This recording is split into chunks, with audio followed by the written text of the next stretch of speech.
Hey, what's up, everybody? True Boxing here. Thank you for coming back to get hit with the truth. So today we are continuing the True Boxing annual top 10s as we are going to look at, we're going to start the 154-pound Super Welterweight Division as we are going to look at the dropouts from last year's top 10s.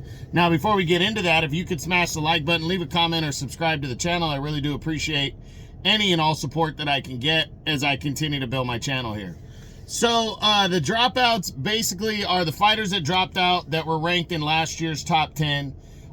They can drop out for a variety of reasons: retirement, inactivity, moving up in weight, or just, you know, not having as good a resume as the guys that are moving in now.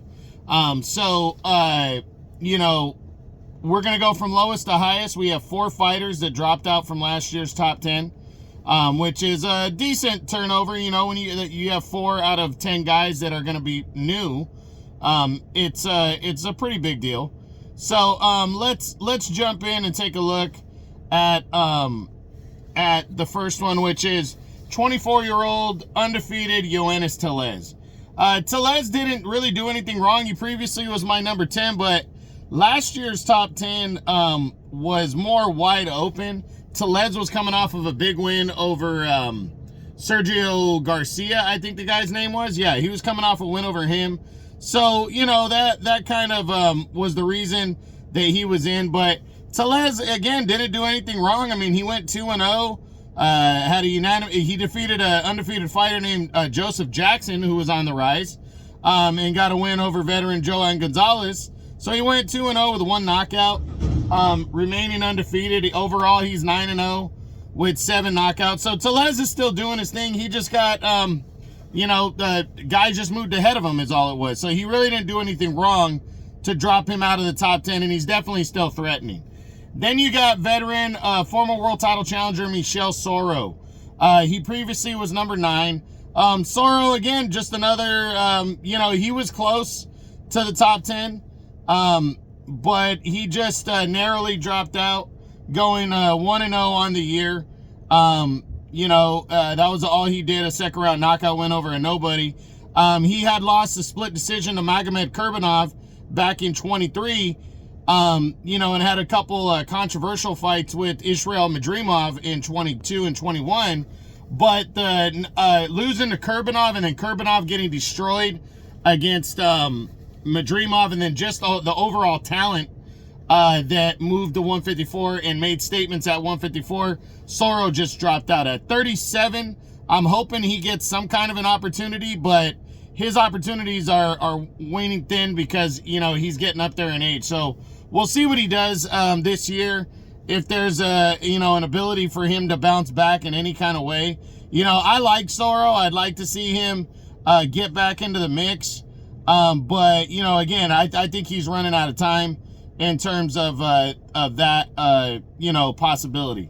Next to drop out is 29-year-old contender Magomed Kurbanov. Kurbanov was number 7 coming into the year and was an undefeated, you know, contender on the, you know, that was right there knocking on the door of a world title shot. And he got a big opportunity to challenge for the vacant title in March on the Joshua Ngannou undercard when Jermell Charlo gave up the WBA title. So Kurbanov was going to get his opportunity to compete for the belt, the vacant title, and he was going to take on fellow undefeated Israel Madrimov. And Kurbanov actually came in the favorite in this fight.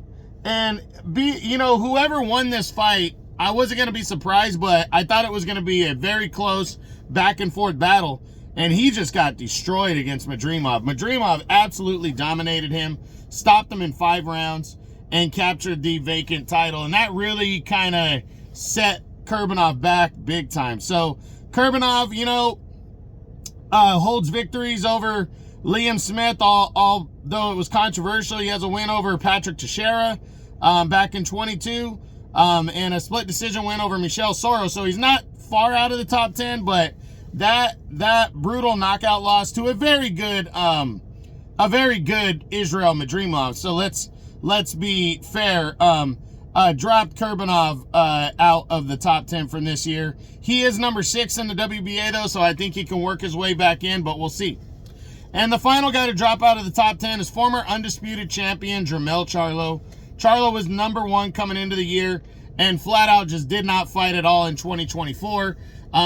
He lost in 23 to Canelo when he moved up in weight to challenge him.